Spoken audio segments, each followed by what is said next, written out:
दोस्तों नमस्कार, हाजिर है एक बार फिर से आज की बड़ी और ताजा खबरों के साथ। बस आपसे निवेदन है, कृपया वीडियो को लाइक कर दें, चैनल को सब्सक्राइब कर लें और घंटी बटन जरूर दबा दें। पहली बड़ी खबर है, आजम खान 27 महीने के बाद सीतापुर जेल से हुए रिहा। शिवपाल यादव और उनके दोनों बेटों ने किया जोरदार स्वागत। ये आपको बता दें कि समाजवादी पार्टी के वरिष्ठ नेता आजम खान 27 महीने के बाद सीतापुर जेल से बाहर आ गए हैं। जेल से बाहर आते ही उनके दोनों बेटों प्रसपा अध्यक्ष शिवपाल सिंह यादव और समर्थकों की भारी भीड़ ने आजम खान का जोरदार स्वागत किया। उधर समाजवादी पार्टी के राष्ट्रीय अध्यक्ष अखिलेश यादव ने भी एक ट्वीट के जरिए उनकी रिहाई पर खुशी जताई। अखिलेश यादव ने कहा कि सपा के वरिष्ठ नेता आजम खान जी के जमानत पर रिहा होने पर उनका हार्दिक स्वागत है। जमानत के इस फैसले से सर्वोच्च न्यायालय ने न्याय को नए मानक दिए हैं। पूरा एतबार है कि वो अन्य सभी झूठे मामलों और मुकदमों में भी बाइज्जत बरी होंगे। आपको बता दें कि फिलहाल समाजवादी पार्टी के वरिष्ठ नेता आजम खान 27 महीने के बाद अब जेल से रिहा हो गए हैं। अगली बड़ी खबर, ओम प्रकाश राजभर ने भी आजम खान की रिहाई पर तोड़ी चुप्पी, बोले सभी मामलों में मिलेगा न्याय। ये आपको बता दें कि समाजवादी पार्टी के दिग्गज नेता आजम खान जेल से रिहा हो गए। सुप्रीम कोर्ट से अंतरिम जमानत मिलने के बाद सीतापुर जेल से बाहर आए आजम खान पर अखिलेश यादव के बाद अब ओपी राजभर ने भी अपनी चुप्पी तोड़ दी है। सुहेल देव भारतीय समाज पार्टी के चीफ राजभर ने आजम खान की रिहाई का स्वागत करते हुए उम्मीद जताई है कि उन्हें सभी मामलों में अदालत से न्याय मिलेगा। अगली बड़ी खबर, ज्ञानवापी मामले में हिंदू पक्ष ने सुप्रीम कोर्ट में दिया लिखित जवाब। कहा विवादित स्थल मस्जिद नहीं बल्कि मंदिर है। ये आपको बता दें कि हिंदू पक्ष ने शीर्ष अदालत में अपना जवाब दाखिल किया है, जिसमें दावा किया गया है कि विवादित जगह मस्जिद नहीं बल्कि भगवान की संपत्ति है। भारत में इस्लामिक शासन से हजारों साल पहले से ये संपत्ति भगवान आदि विश्वेश्वर की है तथा इसे किसी को भी नहीं दिया जा सकता। सदियों से उस स्थल पर हिंदू रीतियों का पालन करते हुए लोग परिक्रमा करते आ रहे हैं। हिंदू पक्ष के जवाब में कहा गया है कि औरंगजेब के शासन में उस मंदिर की संपत्ति पर जबरन कब्जा किया गया था। इस कब्जे से मुसलमानों को संपत्ति पर हक नहीं मिल सकता। औरंगजेब ने कोई भी वक्फ नहीं बनाया।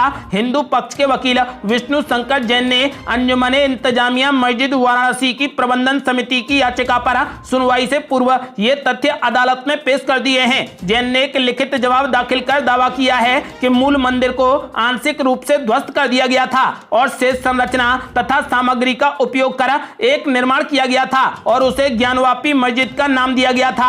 जवाब में दावा किया गया है कि देवता दृश्य और अदृश्य रूप में परिसर के भीतर मौजूद हैं और ये पुराना मंदिर है। आपको बता दें कि फिलहाल इस मामले में ज्ञानवापी मामले की सुप्रीम कोर्ट में सुनवाई हो रही है। इस बीच हिंदू पक्ष ने सुप्रीम कोर्ट में लिखित जवाब दिया है कि विवादित स्थल मस्जिद नहीं बल्कि मंदिर की संपत्ति है। अगली बड़ी खबर, इलाहाबाद हाई कोर्ट ने टाली ज्ञानवापी मामले की सुनवाई। गर्मी की छुट्टियों के बाद 6 जुलाई को सुना जाएगा केस। ये आपको बता दें कि पूरे हिंदुस्तान में इस वक्त ज्ञानवापी मामले की चर्चा हो रही है। सुप्रीम कोर्ट ने भले ही इस मामले को लेकर वाराणसी की लोअर कोर्ट में होने वाली सुनवाई पर सर्वे का काम पूरा होने के बाद रोक लगा दी है। इस बीच उत्तर प्रदेश के इलाहाबाद हाई कोर्ट में उस वक्त बड़ा घटनाक्रम सामने आया जब वहां पर इस मामले की सुनवाई टाल दी गई। इस मामले में अब हाई कोर्ट की बेंच 6 जुलाई को इस केस की सुनवाई करेगी। हाई कोर्ट प्रशासन की ओर से यह जानकारी साझा की गई है। आपको बता दें कि ज्ञानवापी मामले को लेकर देश की सर्वोच्च अदालत यानी सुप्रीम कोर्ट में भी मामले की सुनवाई चल रही है, जिसने वाराणसी की जिला अदालत की सुनवाई पर रोक लगा दी थी। गौरतलब है कि काफी विवाद के बाद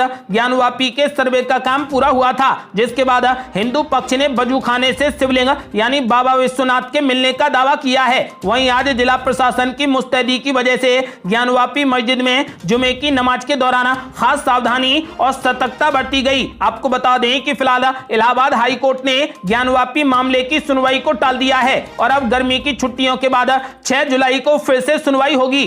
अगली बड़ी खबर, बीजेपी विधायक ने दिया विवादित बयान। बोले हमने सिर्फ 3 मंदिर मांगे थे, तुम नहीं माने, अब सारे मंदिर वापस लेंगे। ये आपको बता दें कि वाराणसी में जारी ज्ञानवापी विवाद के बीच कानपुर के बिठूर से भारतीय जनता पार्टी के विधायक अभिजीत सिंह सांगा ने मंदिर तोड़कर बनाई गई इबादत गाह पर बड़ा बयान दिया है। अभिजीत सिंह सांगा के इस बयान के बाद सियासी हलचल बढ़ गई है। ज्ञानवापी मस्जिद मुद्दे को लेकर चल रहे विवाद के बीच उन्होंने महाभारत के कौरवों की राज्यसभा में भगवान कृष्ण के 5 गांवों को दिए जाने के प्रस्ताव से पूरे विवाद को जोड़कर यह बड़ी बात कही है। दरअसल विधायक अभिजीत सिंह सांगा ने कहा कि दुर्योधन ने 5 गांव नहीं दिए थे तो उन्हें पूरा राज्य खोना पड़ा था। हमने 3 मंदिर मांगे थे, तुम नहीं माने, अब तैयार रहो, सारे मंदिर वापस लेंगे। आपको बता दें कि बीजेपी नेता अभिजीत सिंह सांगा अक्सर अपने विवादित बयानों के चलते हमेशा सुर्खियों में रहते हैं। और ये बड़ी खबर, शिवसेना ने बीजेपी पर बोला बड़ा हमला, कहा काशी और मथुरा हमारे लिए जरूरी, केंद्र महंगाई पर बोले। ये आपको बता दें कि शिवसेना ने ज्ञानवापी मामले को लेकर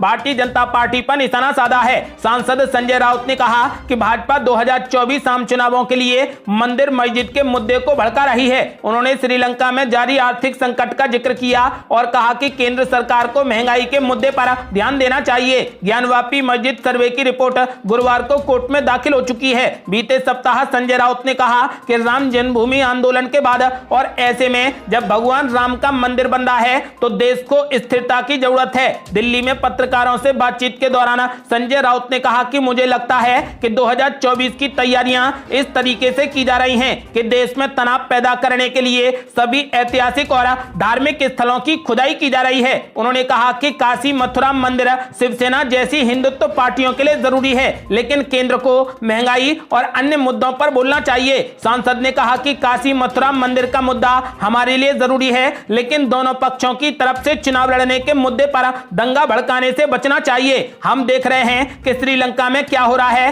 सभी पक्षों को ऐसे मुद्दों पर सावधानी से काम करना चाहिए। और ये बड़ी खबर, इस्तीफों के बीच विदेश यात्रा पर निकले राहुल गांधी, महंगाई के खिलाफ कांग्रेस ने आंदोलन की कर ली बड़ी तैयारी। आपको बता दें कि कांग्रेस पार्टी महंगाई के खिलाफ अगले महीने से जन जागरण आंदोलन के दूसरे चरण की शुरुआत करने जा रही है। अब खबर है कि पार्टी इस आयोजन को 2 अक्टूबर से शुरू हो रही भारत जोड़ो यात्रा की शुरुआत के तौर पर सभी राज्यों में ले जाने की उम्मीद कर रही है। वहीं पार्टी के पूर्व अध्यक्ष राहुल गांधी कैम्ब्रिज यूनिवर्सिटी में एक कार्यक्रम के आयोजन में भाग लेने के लिए लंदन के लिए रवाना हो चुके हैं। मीडिया रिपोर्ट्स के अनुसार आंदोलन के पिछले चरण के मद्देनजर ये देखा जाना बाकी है कि दूसरा दौर कैसा प्रदर्शन करता है। इधर पार्टी 3000 किलोमीटर की भारत यात्रा में समान विचारधारा वाले नागरिक संगठनों को शामिल करना चाहती है। राहुल गांधी कन्याकुमारी से कश्मीर की यात्रा गांधी जयंती से शुरू कर रहे हैं। आपको बता दें कि फिलहाल राहुल गांधी विदेश में हैं। खास बात यह है कि राहुल गांधी का यह विदेश दौरा ऐसे समय में है जब पार्टी बड़े नेताओं के इस्तीफों का सामना कर रही है। हाल ही में गुजरात कांग्रेस के कार्यकारी अध्यक्ष रहे हार्दिक पटेल और पंजाब कांग्रेस के अध्यक्ष रहे सुनील जाखड़ ने पार्टी छोड़ने का फैसला लिया है। साथ ही खबरें हैं कि कई और नेता भी तुरंत इस्तीफा देने वाले हैं। और ये बड़ी खबर, सांप्रदायिक हिंसा पर प्रधानमंत्री नरेंद्र मोदी का बड़ा ऐलान। बोले कुछ पार्टियों का इकोसिस्टम देश को मुख्य मुद्दों से भटकाने में लगा है। ये आपको बता दें कि राजस्थान के जयपुर में बीजेपी के राष्ट्रीय पदाधिकारियों की बैठक हो रही है, जिसमें प्रधानमंत्री नरेंद्र मोदी ने बीजेपी नेताओं को संबोधित किया। बीजेपी कार्यकर्ताओं को संबोधित करते हुए पीएम मोदी ने कहा कि हमें देश के सामने आने वाली चुनौतियों को पूरा करना है। हालांकि पीएम मोदी खुद जयपुर नहीं गए हैं। उन्होंने इस बैठक में वर्चुअल तरीके से हिस्सा लिया है। बीजेपी पदाधिकारियों की इस बैठक में बीजेपी के तमाम बड़े नेता पहुंचे हैं, जिनमें राष्ट्रीय अध्यक्ष जेपी नड्डा भी शामिल हैं। जेपी नड्डा ने दीप प्रज्वलित कर इस बैठक की शुरुआत की। मंच पर जेपी नड्डा के अलावा सतीश पुनिया भी मौजूद नजर आए। जेपी नड्डा ने पीएम मोदी के संबोधन से पहले अशोक गहलोत सरकार पर जमकर निशाना साधा। उन्होंने कहा कि राजस्थान का नाम अशोक गहलोत सरकार के कुशासन के चलते बदनाम हो रहा है। बीजेपी ऐसी सरकारों के काम को उजागर करेगी। राजस्थान में बीजेपी का कमल खिले, इसके लिए काम किया जाएगा। पीएम मोदी ने कहा कि हम देख रहे हैं कि आज कुछ पार्टियों का इकोसिस्टम पूरी सख्ती से देश को मुख्य मुद्दों से भटकाने में लगा हुआ है। हमें किसी ऐसी पार्टियों के जाल में नहीं फंसना है। हमें कभी कोई शॉर्टकट नहीं लेना है। हमें देश हित से जुड़े जो भी बुनियादी विषय हैं, जो कोर इशू हैं, उन्हीं पर आगे बढ़ना है। प्रधानमंत्री नरेंद्र मोदी ने साफ कर दिया है कि कुछ पार्टियों का इकोसिस्टम देश को मुख्य मुद्दों से भटकाने में लगा है। और ये बड़ी खबर, प्रधानमंत्री नरेंद्र मोदी का बड़ा ऐलान। बोले बीजेपी की तरफ बड़ी उम्मीद से देख रही जनता, नहीं कर सकते आराम। ये आपको बता दें कि प्रधानमंत्री नरेंद्र मोदी ने कहा कि बीजेपी भले ही अभी तक की अपनी राजनीतिक यात्रा के शिखर पर हो, लेकिन उसका मूल लक्ष्य भारत को ऊंचाइयों पर पहुंचाना है, जिसका सपना देश की आजादी के लिए मर मिटने वालों ने देखा था। पीएम मोदी ने कहा कि दुनिया में भारत के प्रति किस तरीके की विशेष भावना जागृत हुई है, ये हम सब देख रहे रहे हैं। दुनिया आज भारत को बहुत उम्मीदों से देख रही है। ठीक वैसे ही भारत में बीजेपी के प्रति जनता का एक विशेष स्नेह अनुभव हो रहा है। देश की जनता को बीजेपी पर बहुत विश्वास है, वो बहुत उम्मीद से बीजेपी की ओर देख रही है। उन्होंने कहा कि देश की जनता की आकांक्षाओं से बीजेपी जैसे राजनीतिक दल का दायित्व भी बहुत ज्यादा बढ़ जाता है। आजादी की 100वीं वर्षगांठ की यात्रा में बचे 25 सालों का उल्लेख करते हुए प्रधानमंत्री नरेंद्र मोदी ने कहा कि इस अमृत काल में देश ने अपने लिए लक्ष्य तय किए हैं और बीजेपी के लिए यह समय इन लक्ष्यों के लिए निरंतर काम करने का है, आराम करने का नहीं है। उन्होंने साफ कर दिया है कि जनता बीजेपी की तरफ बड़ी उम्मीदों से देख रही है, इसलिए हम आराम नहीं कर सकते।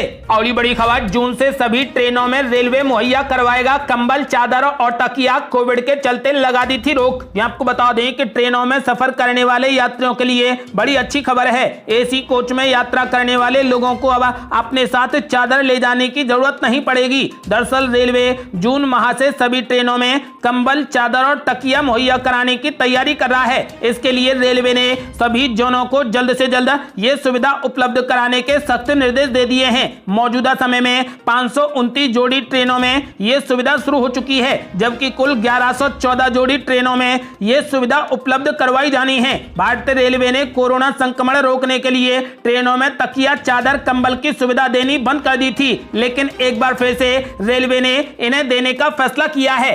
अगली बड़ी खबर, दिल्ली एम्स ने देश भर के मरीजों को दे दी बड़ी राहत। अब 300 रुपए तक के सभी टेस्ट होंगे बिल्कुल फ्री। ये आपको बता दें कि दिल्ली के अखिल भारतीय आयुर्विज्ञान यानी एम्स से राहत भरी खबर आई है। दिल्ली एम्स ने देश भर के मरीजों के लिए अब 300 रुपयों से कम में होने वाले टेस्ट को बिल्कुल फ्री कर दिया है। एम्स के इस फैसले से देश के लाखों मरीजों को फायदा होगा। देश के आर्थिक रूप से कमजोर लोगों को इसका फायदा मिलेगा। अब एम्स ऐसे किसी भी टेस्ट को मुफ्त में करवाएगा जिसकी कीमत 300 रुपयों तक होगी। एम्स प्रशासन की ओर से जारी किए गए इस आदेश को तत्काल प्रभाव से लागू भी कर दिया गया है। ये थी अब तक की बेहद बड़ी खबरें। यदि आप भी चाहते हैं कि भारत जल्द से जल्द कोविड मुक्त हो जाए तो इस वीडियो को लाइक कर अपनी राय हमें कमेंट बॉक्स में जरूर दें। यदि आपने अभी तक हमारे चैनल को सब्सक्राइब नहीं किया है तो कृपया चैनल को सब्सक्राइब कर घंटी बटन जरूर दबा दें। जल्दी मिलते हैं बड़ी अपडेट के साथ, तब तक के लिए जय हिंद, जय भारत।